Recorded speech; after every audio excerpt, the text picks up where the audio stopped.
বেণুগোপাল শাস্ত্রী নান্দেব, মহারাষ্ট্র থেকে এসেছি। সবার প্রথমে আমি অত্যন্ত কৃতজ্ঞ আমাদের সম্মানিত এমএলএ বাবা জানেজির কাছে, যার কারণে এখানে আসতে পেরেছি, যিনি আমাকে সুযোগ করে দিয়েছেন আপনার মতো একজন বড় মাপের মানুষের সান্নিধ্যে, যাকে পৃথিবীর মানুষ অনেক ভালোবাসে। আমার প্রশ্নটি হলো, আমাদের অর্থনীতি খুব দ্রুত এগিয়ে যাচ্ছে। এখানে প্রত্যেক ভারতের নাগরিকই নিজস্ব পথ খুঁজে দিচ্ছে লাভজনকভাবে টাকা উপার্জনের জন্য। এটা একটা সতর্কবাণী। তাদের পকেটে অগাধ টাকা থাকার কারণে তারা তাদের সংস্কৃতিকে হারাচ্ছে। এই কারণে সব ধরনের পশ্চিমা সংস্কৃতিকেই ভারতীয়রা গ্রহণ করছে, আর কিছু এলাকা অন্ধকারের দিকে নিমজ্জিত হচ্ছে।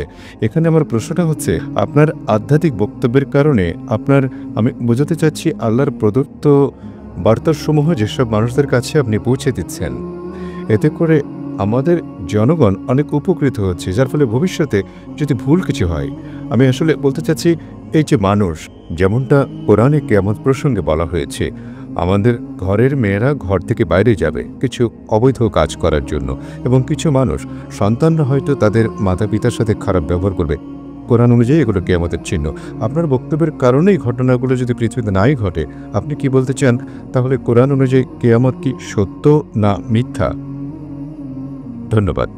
ভাই প্রশ্ন করেছেন, পশ্চিমা সংস্কৃতি আমাদের ঘরে আসছে, ভারতে প্রবেশ করছে, ভারতীয়দের রগে রগে মিশে যাচ্ছে, এবং যেভাবে কোরআনে লেখা আছে, তিনি বলেছিলেন হাদিসের কথা, অনেক সহিহ হাদিস আছে, আর কিছু কথা কোরআনেও লেখা আছে যে কিয়ামতের দিন শেষ বিচার হবে, আমাদের চূড়ান্ত বিচার হবে, এবং এটা লেখা আছে মহিলাদের আচরণ কেমন হবে, কিভাবে মানুষ পথভ্রষ্ট হবে। তিনি বলেছেন যে আপনার এইসব কথা যেগুলো কোরআন ও হাদিসে লেখা আছে, এগুলো ঘটতে বাধা দিচ্ছে, তাহলে এগুলো ঘটবে কি ঘটবে না, এবং যা কোরআনে লেখা আছে ভবিষ্যৎ সম্পর্কে, সেগুলো আসলে ঘটবে কি ঘটবে না।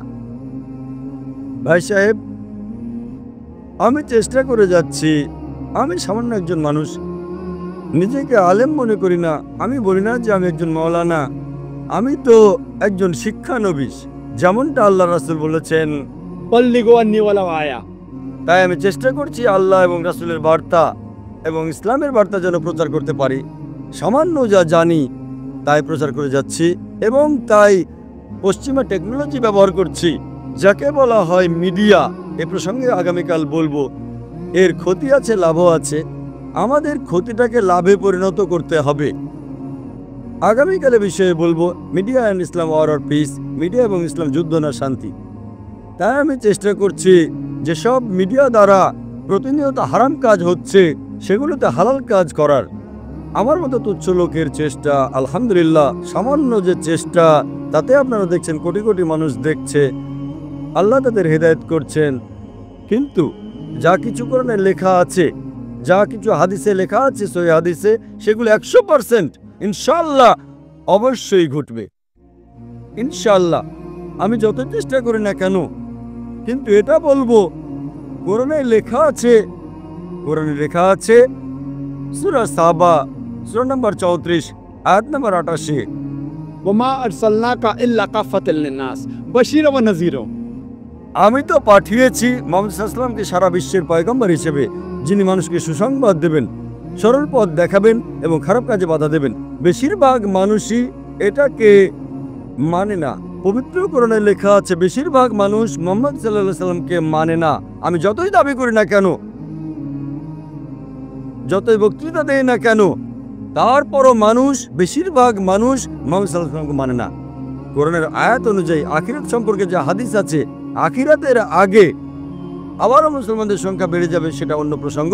কিন্তু যতক্ষণ আখিরাত সন্নিকটে আসবে না, যতক্ষণ কিয়ামত ঘনিয়ে আসবে না, বেশিরভাগ মানুষ মুহাম্মদ সাল্লাল্লাহু আলাইহি সাল্লামকে মানবে না। কিন্তু যা কিছু লেখা আছে কিভাবে এই পৃথিবী ধ্বংস হবে, কোরআনে লেখা আছে যে চন্দ্র সূর্য এক হয়ে যাবে, কোরআনে লেখা আছে যত নদী আছে, যত সমুদ্র আছে, সব ফুঁসে উঠবে। এই সব নিদর্শন যা কোরআনে বলা হয়েছে, সহিহ হাদিসে যার উল্লেখ রয়েছে, এবং আপনারা দেখবেন কয়েকটা উদাহরণ আছে।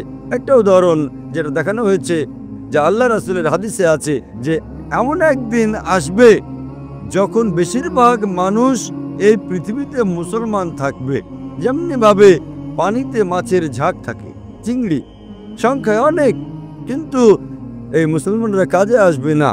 এরা শুধু নামে মাত্র মুসলমান। মুসলমানের সংখ্যায় অনেক থাকবে, যেমন পানিতে চিংড়ি মাছের ঝাঁক থাকে। এই জন্য দোয়া করি আল্লাহর কাছে যে আমাকে এমন মুসলমান বানাও যে কোরআন ও সহিহ হাদিস পালন করে চলে। শুধু নামে মুসলমান নয়, নামে মাত্র মুসলমান মোহাম্মদ, জাকির, আব্দুল্লাহ, সুলতান হলে আপনি জান্নাতে যেতে পারবেন না। প্রকৃতভাবে সেই মুসলমান হবে যে তার সমস্ত ইচ্ছাকে আল্লাহর নির্দেশিত নিয়মে চালাবে এবং পরিচালনা করবে, তাকে বলা হয় প্রকৃত মুসলমান। তাই দোয়া করি আল্লাহ সুবহানাহু ওয়া তাআলার কাছে যে আমাদেরকে এমন মুসলমান বানাও যারা কোরআনের নির্দেশ অনুযায়ী কাজ করে থাকে, যে আল্লাহর রাসূলের বাণী অনুযায়ী কাজ করে থাকে। এজন্য যা কোরআন ও হাদিসে লেখা আছে তা 100% ইনশাআল্লাহ সত্যি হবেই।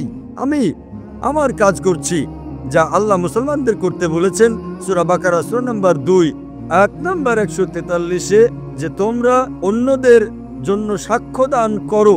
যেভাবে আল্লাহর রাসূল আমাদের মুসলমানদের জন্য সাক্ষ্য দিবেন, তেমনি ভাবে যে সকল লোকদের কাছে ইসলামের বাণী পৌঁছায়নি আমাদের উপর ফরজ তাদের কাছে ইসলামের বার্তা পৌঁছে দেয়া। আশা করি উত্তরটা পেয়েছেন।